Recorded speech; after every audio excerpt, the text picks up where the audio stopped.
up, everybody? It's me. I have a little situation going on. I think I have a lot of situations going on. I'm overwhelmed with cars right now. I have way too many cars, not enough space, and I have cars that need work. I want to be just as transparent as I can be this morning because I'm trying to kind of decide what to do with what I have, how to make the most of what I have, what to fix, what to sell, what to keep. Before I sell, okay, let me explain.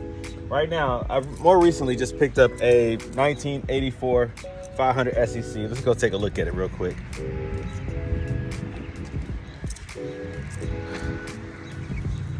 This is important because I have to decide if I'm going to keep this car or if I'm going to sell the car, if I decide to part it out, if I decide to just take a few things off of it to fix the 85 SEC that I have. What should I do? Here it goes right here. Now, the body is wonderful. It's white, originally white. It's been resprayed, but it's a good paint job. It's just old, so it's starting to show a little bit of peeling and whatnot. But there's no I can't tell about scratches because it's white. It's hard to tell, but there's no dents or anything like that. Just a little bit of peeling, a little bit of fading. Like this right here is noticeable where it's starting to peel. In the grill itself, you can see some of the peeling, like right here. But overall, the body, it looks really, really good. It's a solid body. You can see a little bit of fading right here. It's different in color. This looks the same. And on the other side, you can see kind of something similar, I think, from the quarter panel back. A little bit of a difference. So you can see here where it's peeled back, where the clear coat is peeled back. So there's a difference in color here. But it looks good, right? The interior is blue. Oh, I have the car locked. The interior is blue. The body looks fantastic. It's a good car. There is a crack in the rear window. I didn't notice that when I bought it because it was pouring down raining. But there's a crack that extends from the top all the way down to the bottom. So that's going to take away from the value because you got to get a new rear window. But the interior is as expected. It's a 1984, so you have cracks in the dashboard. The seats have some wear to them, but they're not ripped up. Everything's solid, you know? The rear, you have some fading in the rear behind the back seat, but you have the headrest in the back seat. It's the dark navy blue interior. It's pretty cool. I don't know if you can see it.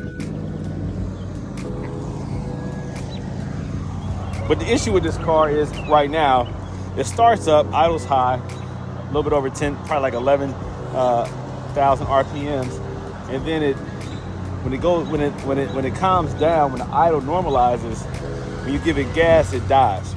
It like bogs down and it's trying to die.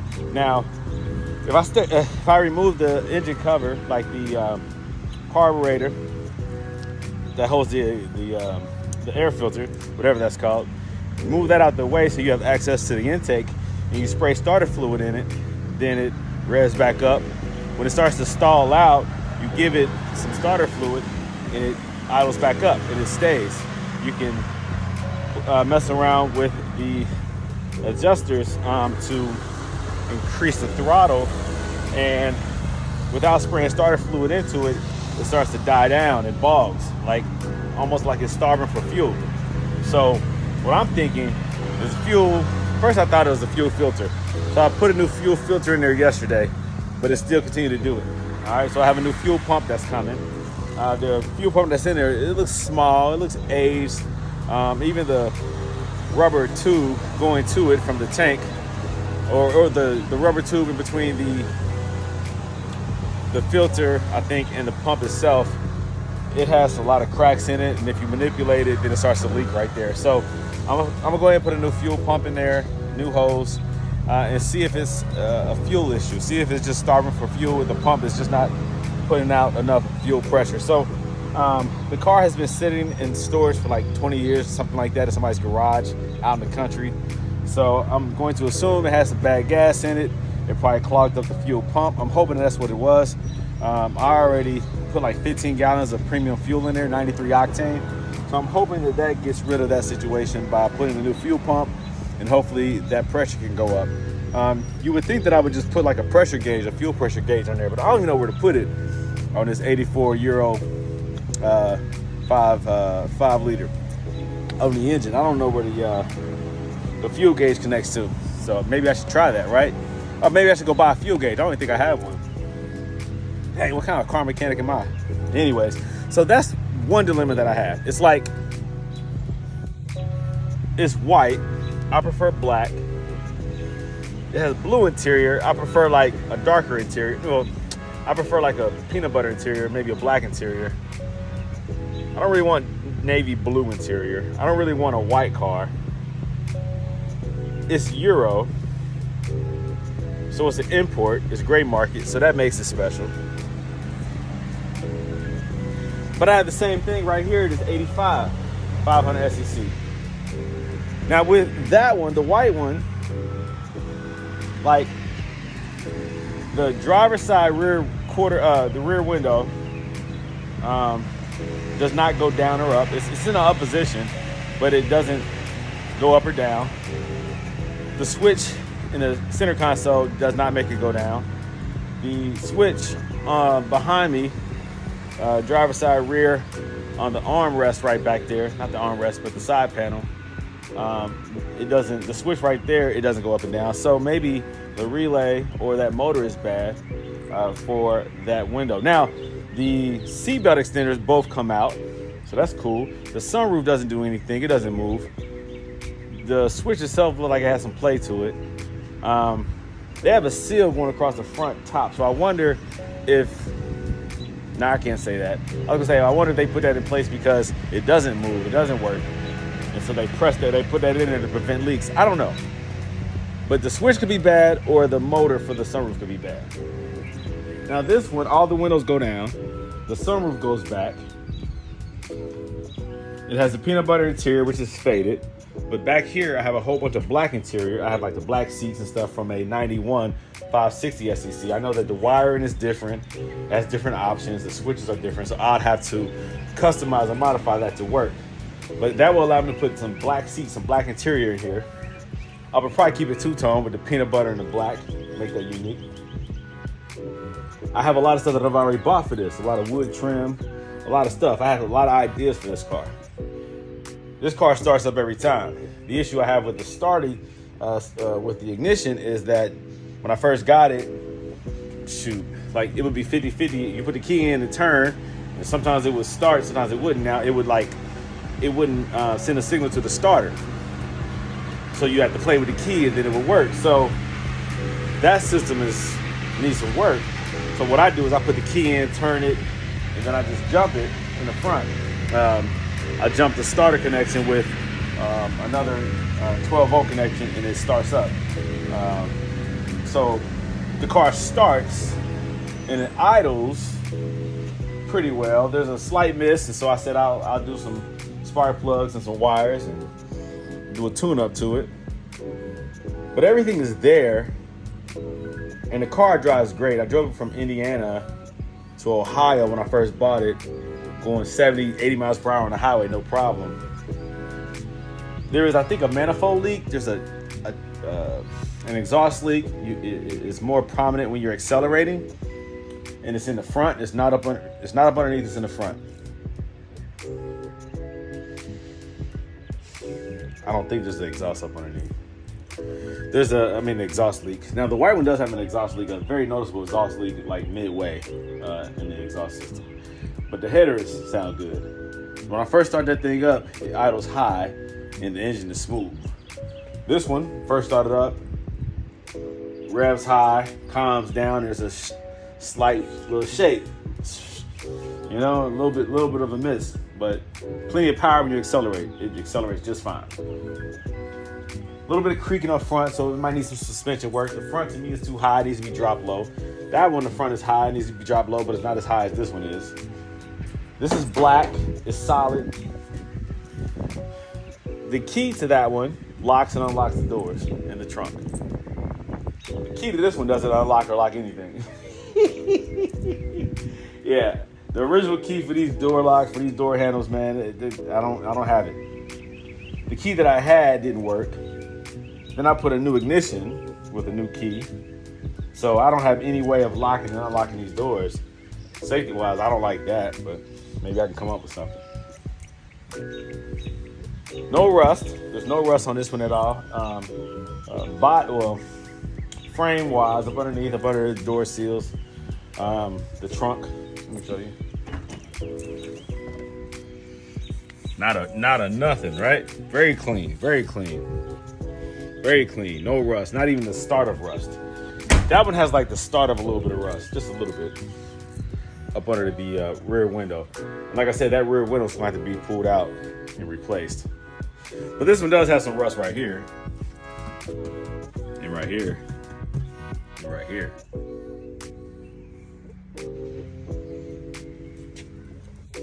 And there's a lot of dents and dings on this car. A lot of small dents. Being that it's black though, I mean, I was gonna paint it anyways, a fresh paint job. And so by doing that, like I'll fix all these little dents, little scratches. The body is solid, and this is the original paint. That's already been resprayed.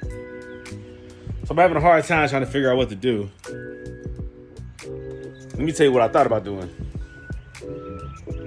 Especially if this fuel pump thing doesn't work. I'll probably take some, well, first of all, with the fuel pump issue, it starts up, and if you don't give it gas, that mug will idle and drive around. With the high idle, it drives probably about like 10 miles per hour, 15 miles per hour on its own, right? Once it stops idling high, then it just kind of creeps around. But if you try to give it gas, it bogs and dies, and it dies. You don't have any power when you try to accelerate. So I can move it around here. Hopefully when I put this fuel pump in here, that fixes it. I hope so. But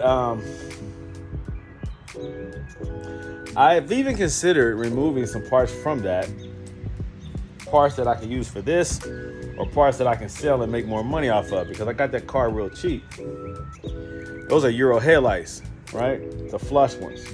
They're worth anywhere between a pair of those $1,500 to $2,000. One has a hairline crack in it, in the lower corner, I think, but it's still worth good money, right? Those Euro headlights, those Bosch Euro headlights are worth some good money. The ones that are recessed are not worth that much. I'm thinking about switching those out with some that are recessed. Basically, pull off of the car what I want, and then sell the car and let somebody else do whatever they want to do to it. So I would maximize my profit off of that car. So that's what I'm considering. And continuing with my project, this one, the one that I really, really want.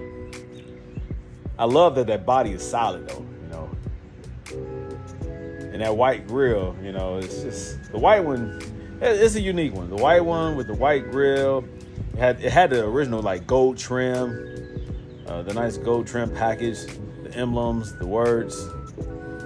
The emblem is gold on that one. It was gold, but it's faded. The emblem right here, the logo, whatever, the Mercedes emblem was gold. I think the front grille, I can't tell, but it might have been gold also. But that has faded, so it's not gold anymore. But I mean, man, that was a unique car back in the day. That had that white with the gold. That's crazy. That car was something special back in the day. I've been pretty fortunate to come across these SECs, man. I've had a lot of them. It's pretty cool.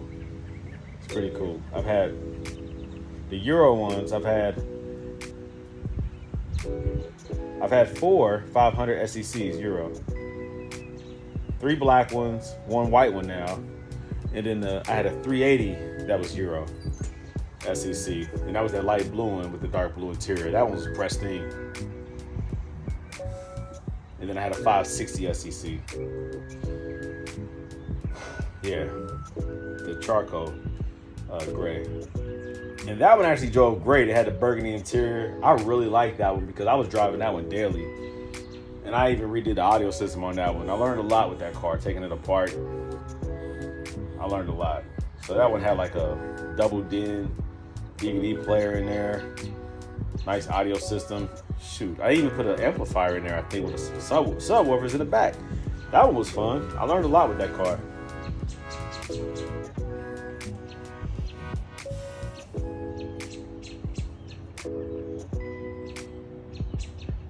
I don't know what to do. So that's just my SEC dilemma. I still have a dilemma with the daggone S55, this 2004 Mercedes S55.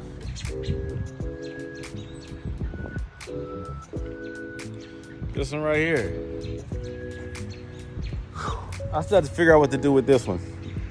So the fuel tank is blocked. Like, fuel is not getting to the pump.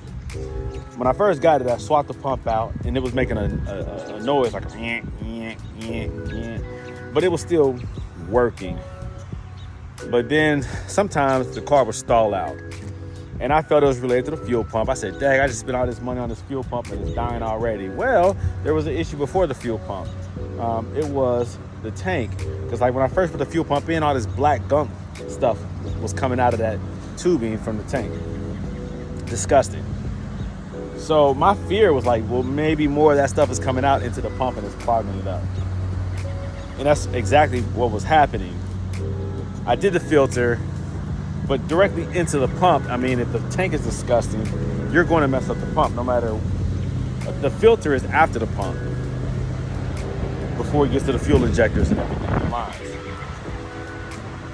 So yesterday I messed with this for a couple hours, and I realized that I had a gas to the tank, and also at some point there was so much pressure in the fuel tank that I couldn't even add gas into it. I think the charcoal filter is probably clogged. Don't know how to change that out, but I know that that's an issue. But when I got fuel into the tank, it was very little just dripping out. When I lowered the car back down, just a little bit was dripping out of that tube, and then it became a little bit more, but it still was just a drip. Fuel should be pouring out of that tank. When you disconnect the fuel pump from that hose directly from the tank, fuel gas should be pouring out. It's just dripping out. So there's blockage. They say that there's a filter inside the tank that you have to remove. I've never done it before, so I have to figure that part out. But that tank is disgusting, right? So it's preventing gas to get to where it needs to be. So my new pump, I just put another new pump on here and filter, and that's why I realized, like, hey, we have another issue here. There's no fuel coming out of that tank. That's the problem. Once I get this thing started, then I can fix all the other stuff. I mean, I bought new stuff for this car to fix all type of issues, but I can't get that far because I can't get it to start. It starts with starter fluid, but the issue is fuel is not getting to the front. And I bought this car to really drive as a personal vehicle because my wife has a newer S550. I wanted to drive this S55. I said I've already had the W221. We got a W222. I've had a whole bunch of W220s, but I said the only S-Class that I would drive besides the newer one would be like an AMG because of the power and the potential. These cars are like rocket ships, man. They're crazy. Any compressor with a supercharged motor is unbelievable. It can keep up with all the newer Mercedes, except the newer AMGs. I mean, you got to put a lot more money into them to get that 600, 700 horsepower. But they can keep up with all these modern Mercedes. They really can, now that I think about it. If you spend all that money like for a GT, what do they come stock? Are you looking at about 600 horsepower? Well, you can get that out of these. You really can. So that's why I love the compressor motors, the M113Ks, the 5.5 so much. Now, I brought out my CL600 out of storage. Look how dirty it is. So I brought it out of storage because it was giving me some issues with the transmission. You'll hear that high-pitched whining noise, and then all of a sudden, it wouldn't go faster than, I guess it wouldn't come out of first shift. First gear. It would act real crazy, right? And it happened one time like after I came out of a car wash, and then it happened another time after hitting 140 miles per hour on the highway. Then when I was coming out the exit, it started whining and started tripping. Is it the cable for the transmission, the connector, the cable, the harness? They got wet? Is it susceptible because of the oil coming? Is it getting transmission fluid on it? Is it low on transmission fluid? Does it need a flush? I don't know, because now it's driving just fine. But when it does that, it's scary because you don't have any power. And you know, like, let me go ahead and park this thing. I don't know what's causing that, but there is something that causes that. Like one time I was gonna sell the car for like $8,000 or $8,500, but then the gentleman started having that issue. He was driving it, all of a sudden he lost power. It was doing that whining thing, and it scared the heck out of him, and I couldn't really identify what it was. So it's done it a few times. Most of the time it's fine, but when it does it bad, and you don't know what's wrong with the car. I've looked up the codes, it points to different things, but that's one of those cars that really keeps throwing me off. So that's a 2005. This one right here is a 2002 or 2001, I can't remember, but it's a CL500. And this has a bypass belt. It bypasses the AC compressor because the AC compressor clutch broke. But in order to continue to drive the car, I just put a shorter serpentine belt on there. And I changed out the radiator, new radiator, put a new battery in it. The ABC still works on this thing, still works. Now after it sits for like a week, it starts to sink, I think, in this corner right here, this rear driver's side corner, but that's like after a week of sitting, you know. This thing drives very well, actually. As of now, it just doesn't have air conditioning. But I got that one cheap too. So, AC compressor needs to be changed out. If there's a way to change out the pulley, then I'll just do that. But the AC was working just fine until the clutch broke off. And the belt, of course, shredded, and whatever it did to the radiator, it hit it, I guess, and started, busted the radiator and it started leaking. But it's good now. New radiator. I don't know what to do, guys. The G-Wagon is doing good. I got to upgrade the audio system. My SL55 is over in storage. I swapped that one out with the CL600. What I got to do with that one? I got to, audio system. I think the amplifier keeps going in and out, so I'm going to pull all that crap out of there and upgrade the audio system with the aftermarket head unit, a new amplifier wired directly to the radio. I'm going to wire directly to the speakers, and then the amplifier will be connected to a subwoofer, or a set of subwoofers in the back. So I'll do that, but I still have coilover jobs coming in and out, man, so it's like really hard for me to get around to the stuff that I need to do. The S550 right here, the 2014 S550, I fixed a lot of stuff on this one, but now coolant is starting to leak out the backside of the motor. I think it's the heater control valve. And so when the car sits for a couple days to a week, it'll leave a coolant puddle up underneath rear of the engine. So I'm like, golly, it's always something. This one right here, the CL55, the wide body, you see how dusty and dirty it is. It's been sitting all winter. The brake line running along the headers. I have long tube headers, aftermarket headers, NBH long tube headers. And so the brake lines that run right next to them, there's a heat shield, but they are in contact with the headers. And so over time, those headers, maybe with the engine jumping, with the power that it has, is rubbing up against those brake lines. It broke through the heat shield, the aluminum heat shield, and the brake line, one of those brake lines sprung a leak. So I noticed that while driving it, that my brake pressure was soft. And of course, fluid started coming out and was burning off at the header. So that's dangerous. So I parked it. So I bought everything I needed to do a bypass to at the brake pump, not the brake booster, but in the front of the engine, the brake pump. The lines that come off, they go to the rear, left, right, in the front, left, right. I'm going to run it off of there and run it through a different route back to, I got to cut the lines and then reconnect it. So that's going to be fun. Whew. It's two lines that run back there. The ones for the rear, they both run along that, behind that heat shield along the driver's side of the headers. But with the bigger headers, yeah, there's no space, there's no gap, which it should be, but for whatever reason, it's tight right there. So, all right, so that's the other issue there. So I have a restoration project here, brake lines here. The G-Wagon, I need to replace all the door speakers. I bought aftermarket door speakers, and I need to put a new head unit in there, new stereo. I already have subwoofers and amps, but I need a new radio. I need something that's modern. Coolant leak on the S550.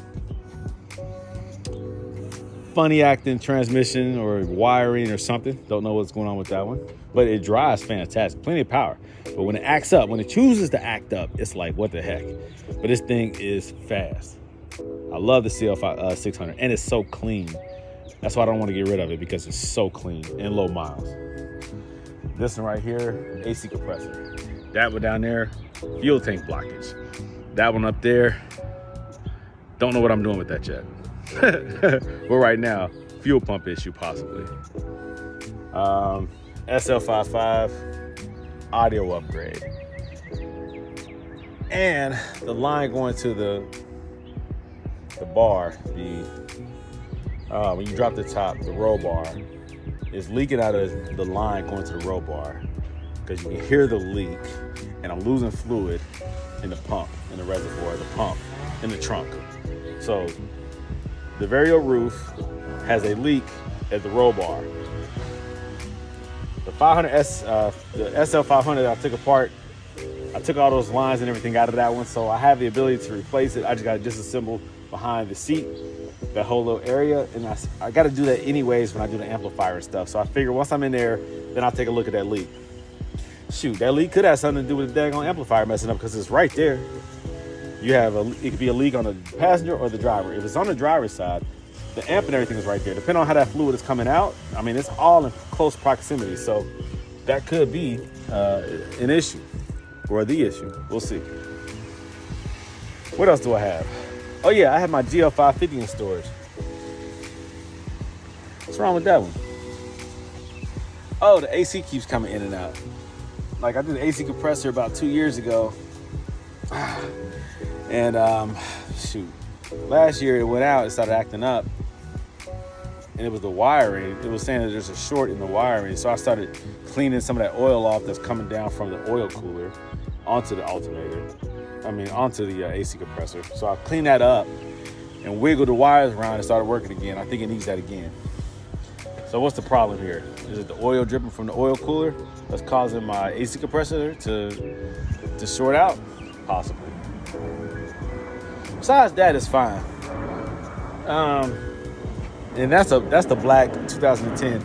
This is a 09, I think. No, 07. I don't know.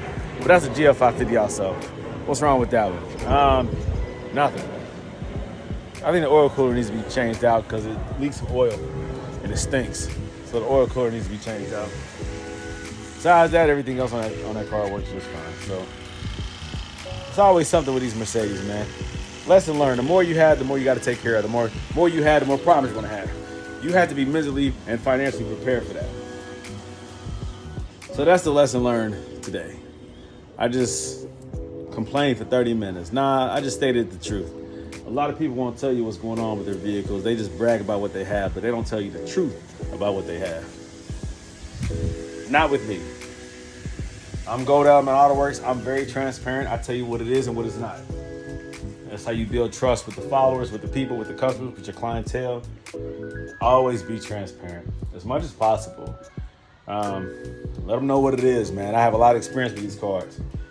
These are just my personal vehicles that I own. I've had probably 20 or 30 other Mercedes over the years. It's just what it is. I used to buy and sell vehicles, and so I used to have all types of cars, every make and model, you know. I've been through them. I fixed things in order to sell them. That's what I was doing, buying them cheap, fix them, sell them. From cosmetic, body work, to mechanical issues, electrical issues.